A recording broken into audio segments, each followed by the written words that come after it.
बिल्कुल। और देखिए कितनी ये सब बारीकियां जो है एक डॉक्टर के ज़रिए ही हमें जान सकते हैं कि कैसे जो स्वस्थ फेफड़ा है उसकी पहचान क्या है, और जो प्रदूषित है या फिर जो फिलहाल कमज़ोर पड़ चुका है उसकी पहचान क्या है। डॉक्टर अभिषेक, आपसे एक सवाल करना चाहूँगी।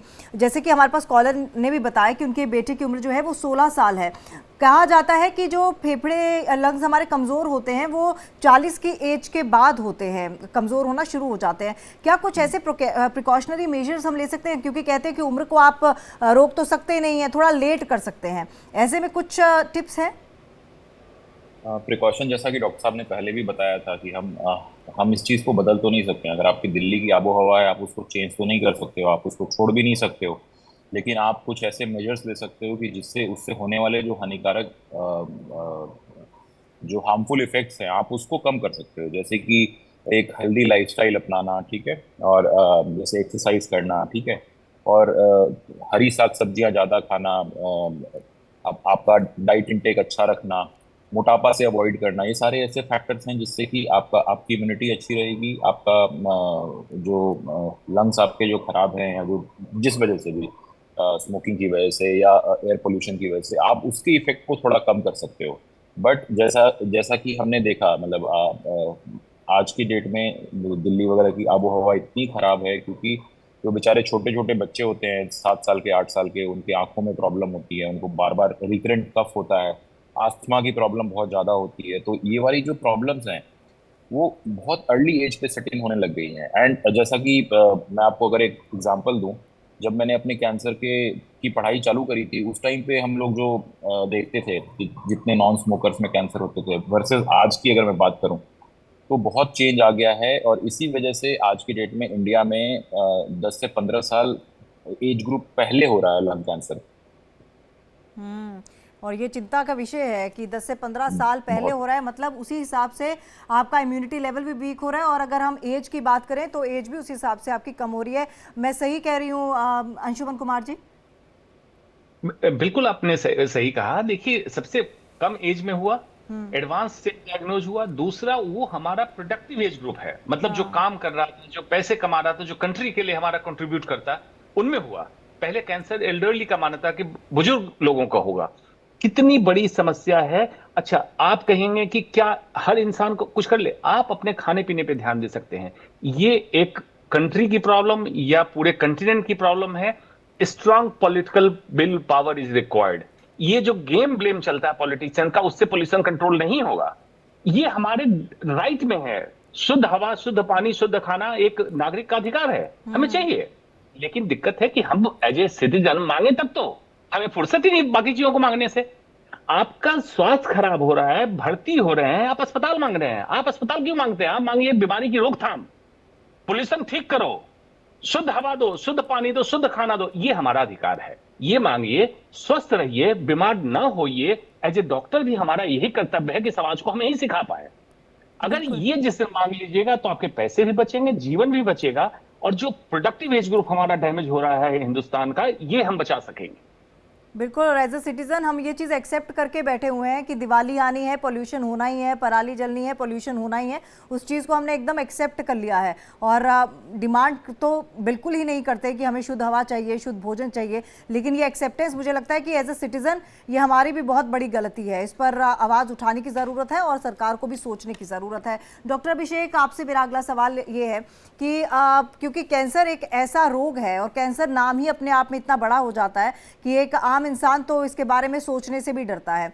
लेकिन अगर मैं सिर्फ और सिर्फ लंग कैंसर की बात करूं, इसको लेकर अगर महिला और पुरुषों की बात करूं, क्या उसमें भी स्टैट्स में फ़र्क देखा जाता है, या एज ग्रुप में फ़र्क देखा जाता है? महिलाओं में ज़्यादा तादाद है या फिर पुरुषों में ज़्यादा तादाद है? मैं इसको थोड़ा डिटेल में समझाना चाहूँगा। ट्रेडिशनली महिलाओं में स्मोकिंग की हिस्ट्री कम होती है, ठीक है। तो अगर स्मोकिंग उनका होगा भी तो प्रॉब्ली सेकेंड हैंड स्मोकिंग होगा। जैसे डॉक्टर साहब ने बताया था, सेकेंड हैंड स्मोकिंग का मतलब होता है कि आपने आपके घर में कोई और स्मोक करता है, उससे उनको स्मोक का एक्सपोजर होगा, ठीक है। तो महिलाओं में और पर्टिकुलरली एशियन पॉपुलेशन में एक सब टाइप होता है जिसको हम कहते हैं एडिनोकार्सिनोमा। जो हमारा लंग कैंसर होता है वो 3-4 टाइप का होता है। One is small cell lung cancer, और दूसरा होता है non small cell lung cancer. Non small cell lung cancer में स्क्वामस और एडिनोकार्सिनोमा ज्यादा कॉमन होता है। फीमेल्स में एडिनोकार्सिनोमा ज्यादा कॉमन होता है, और इन जनरल ऐसा देखा गया है कि female since they are non smokers, उनके अंदर कुछ ऐसे म्यूटेशन या टारगेट म्यूटेशन जिसकी वजह से कैंसर ड्राइव होता है, generally it is very well manage with some oral drugs, तो उससे उनके कैंसर का जो आउटकम है वो बेहतर रहता है, ठीक है। और जहाँ तक हम बात करें कि अगर आज इंडिया का अगर हम लंग कैंसर का इंसिडेंस देखें, तो मेजॉरिटी जो लंग कैंसर हो रहा है वो मेल्स में होता है, क्योंकि मेल्स में स्मोकिंग की हिस्ट्री ज़्यादा है। But yes, in the past 10 years 15 years, because of the other factors like air pollution या सेकेंड हैंड स्मोकिंग, फीमेल्स में भी, या लाइफस्टाइल की वजह से, या जैसे आप देख रहे हो कि अर्बनाइजेशन हो रहा है, ग्लोबलाइजेशन हो रहा है, तो इवन लड़कियां आज के डेट में ज़्यादा स्मोकिंग वर्क कर रही हैं, तो लंग कैंसर का इंसिडेंस लड़कियों में भी बढ़ने लगा है पिछले 10-15 सालों में। जी, एक और कॉलर हमारे साथ जुड़ चुके हैं और दिल्ली से हमारे साथ एक कॉलर जुड़े हैं। जी, अपना नाम बताइए और सवाल कीजिए। नमस्कार सर। हेलो। जी जी जी, आप अपना नाम बताइए, सवाल रखिए। जी, मेरा नाम गुलशन लाल है जी, मैं दिल्ली से बोल रहा हूँ। मुझे बचपन से ही सांस की तकलीफ है सर, सांस और मेरी उम्र इस टाइम 72 साल है, 72 साल। और मेरे आस पड़ोस में जो है प्रदूषण बहुत है, लोग सिगरेट पीते हैं, उनको मना भी करते हैं, हाथ भी जोड़ते हैं, लेकिन मना नहीं होते। बच्चे हैं पटाखे फोड़ते हैं, आजकल मना भी नहीं कर सकते। तो ऐसी स्थिति में हम कैसे रहें, कैसे बचें? जी, डॉक्टर अंशुमन, वही बात जो आप बताने की कोशिश कर रहे थे, समझाने की कोशिश कर रहे थे, उसी से जूझते हुए नजर आ रहे हैं। जी बिल्कुल उसी से जूझ रहे हैं साहब। देखिए, दिल्ली में आप रह रहे हैं तो समझ लीजिए आपके ऊपर एडिशनल टैक्स ये डाला गया है, समाज के द्वारा, सरकार के द्वारा एडिशनल टैक्स डाला गया है। अब सुधारना कहाँ जरूरी है? देखिए, व्यक्तिगत स्तर पे तो मैंने बता दिया, डॉक्टर अभिषेक ने बता दिया कि खाने पीने का, सोने का सब ध्यान रखें, एक्सरसाइज करें। सामाजिक तौर पे आप कह ही रहे हैं, सिगरेट के लिए आप मना करते हैं, आपके समाज में आसपास प्रदूषण ना हो।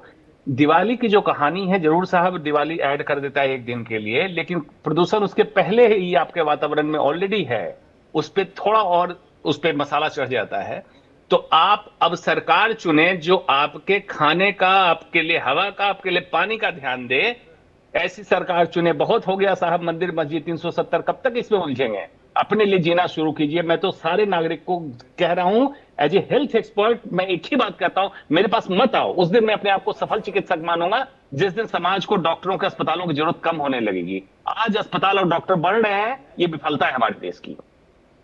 बिल्कुल ठीक कहा आपने। डॉक्टर अभिषेक, एक लंग के साथ क्या जिंदगी जीना उतना ही आसान और उतना ही इजी है जितना दो के साथ? एक लंग नहीं मैम, ऐसा नहीं है।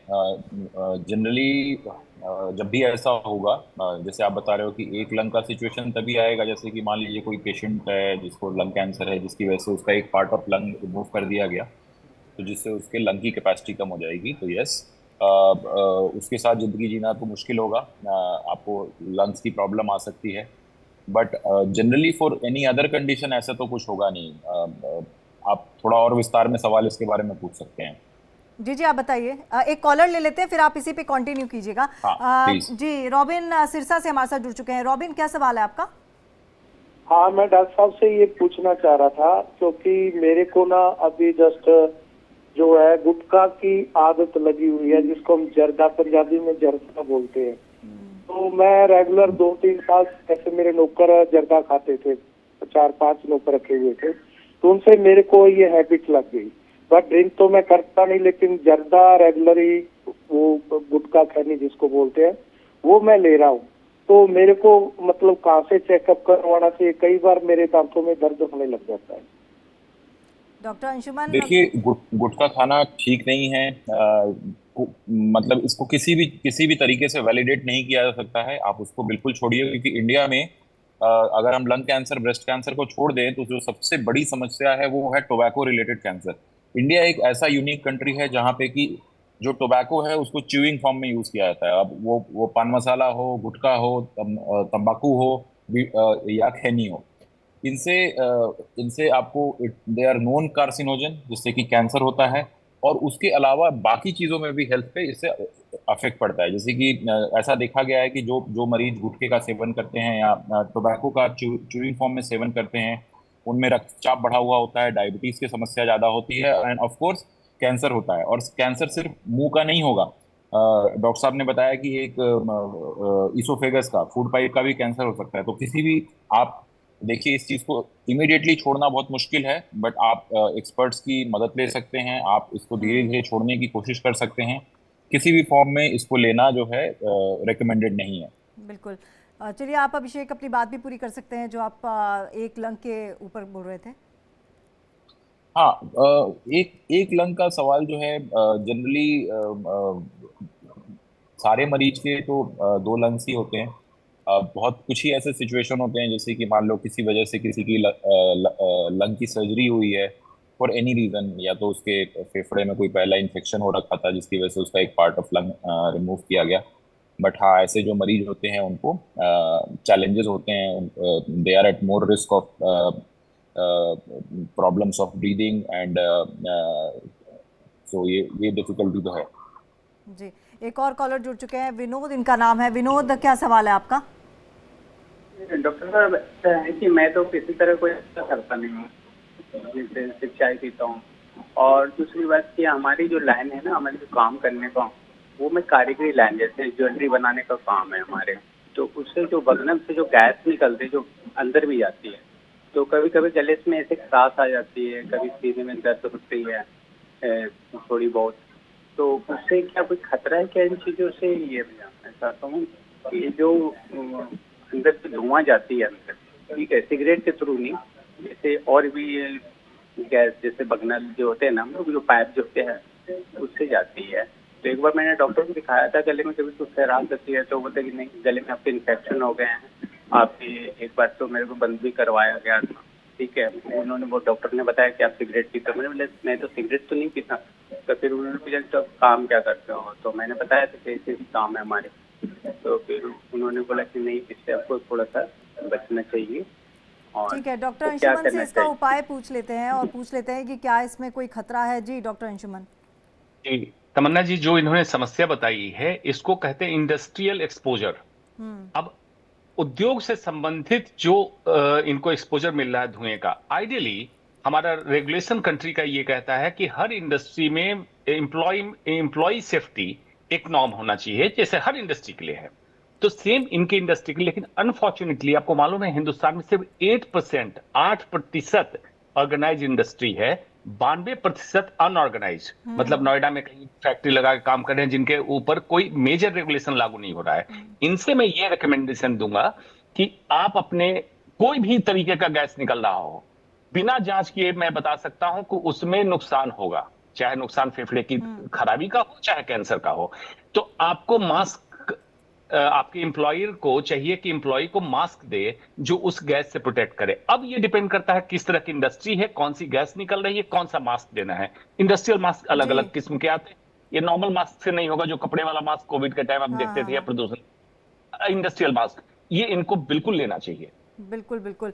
और देखिए, आज आपसे बात करके ये बिल्कुल महसूस हो रहा है कि जान कितनी सस्ती है अगर भारत की, अगर खास तौर पर बात करें, क्योंकि विदेशी कंट्रीज, विदेश की अगर हम बात करें तो वहाँ पर तमाम चीज़ों का ख्याल रखा जाता है, और कैसे एक एक सिटीज़न का ख्याल रखा जाता है, वो वहाँ से सीखने की ज़रूरत है। और अच्छा कहीं से भी मिले वो सीख लेना चाहिए।